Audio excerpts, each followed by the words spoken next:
Vendredi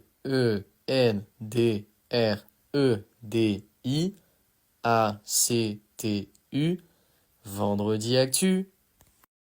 Figure incontournable de la politique française depuis près de 2 décennies, Marine Le Pen s'est imposée comme la leader de l'extrême droite portant son parti, le Rassemblement national, jusqu'aux portes du pouvoir. Finaliste de la présidentielle en 2017 et en 2022, elle s'est affirmée comme la principale opposante à Emmanuel Macron et était pressentie pour tenter une nouvelle fois sa chance en 2027. Son discours, axé sur la souveraineté, l'immigration et la sécurité, lui a permis d'élargir son électorat, notamment dans les classes populaires et les zones rurales. Cette actualité s'inscrit dans le thème 1, comprendre un régime politique, la démocratie. Revenons à notre actu. L'avenir politique de Marine Le Pen est plus incertain que jamais, comme va l'expliquer Amaury. Elle est victime d'une peine qui découle de l'affaire des assistants parlementaires du Front National, où elle a été reconnue coupable de détournement de fonds européens. Ce verdict pourrait la priver de l'élection présidentielle de 2027, une situation qui redistribue totalement les cartes au sein du RN. Les réactions sont vives et Marine Le Pen a annoncé qu'elle ferait appel. Mais la question demeure, cette condamnation marque-t-elle la fin de sa carrière politique ou une simple parenthèse avant un éventuel retour? Affaire à suivre avec nos invités Amaury et Evan.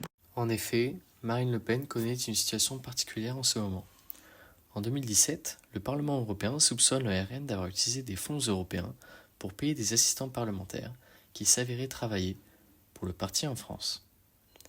Passée sous silence durant de nombreuses années, l'affaire ressurgit et après plusieurs années d'inspection, Marine Le Pen est reconnue coupable de détournement de fonds publics à hauteur de 6,8 millions d'euros. Cet acte a présenté de lourdes conséquences judiciaires pour elle. En effet, elle était sévèrement punie le lundi 29 mars 2025 avec 4 ans de prison dont 2 avec sursis, une amende à hauteur de 100 000 euros ainsi qu'une inéligibilité présidentielle pour une durée de 5 ans.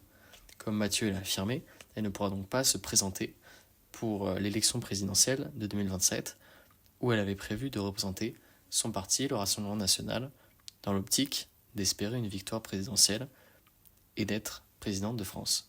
Nous pouvons voir effectivement son expression faciale que ça ne lui plaît pas trop. Donc lors de la sortie du tribunal, les médias se sont tout de suite rués sur Marine Le Pen pour en savoir plus, et l'affaire connaît ainsi un pic de médiatisation depuis, donc la France demeurant divisée avec des avis favorables et défavorables à cette sentence. En effet, ceci a suscité de vives réactions politiques et certains questionnent donc l'aspect démocratique de cette décision. À présent, je vais laisser mon cher collègue Evan parler et vous présenter donc cet aspect important. La peine qu'a reçue Marine Le Pen a suscité de nombreux débats et réactions, certains décrivant la peine comme une atteinte à la démocratie. C'est le cas par exemple de Jordan Bardella, qui a notamment dit « c'est la démocratie française qui est exécutée », ou Jean-Pierre Chevènement, ancien ministre de l'Intérieur, qui a déclaré que Marine a subi un harcèlement judiciaire disproportionné au regard de ce qui lui est reproché, et qui a souligné que la démocratie repose d'abord et avant tout dans le vote des électeurs. D'autres tentent de combattre ces réactions virulentes, notamment Cyrielle Châtelain, la présidente du groupe écologique et social à l'Assemblée nationale, qui affirme qu'il s'agit de la preuve d'un système judiciaire qui fonctionne, ou le LCP, la chaîne de télévision de l'Assemblée nationale, qui déclare que personne n'est au-dessus de la loi. En somme, le procès de Marine Le Pen et les réactions qu'il a engendrées mettent en lumière les tensions entre les procédures judiciaires et le processus démocratique, soulevant des débats sur l'équilibre entre la responsabilité légale des dirigeants politiques et le droit des électeurs à choisir leurs représentants.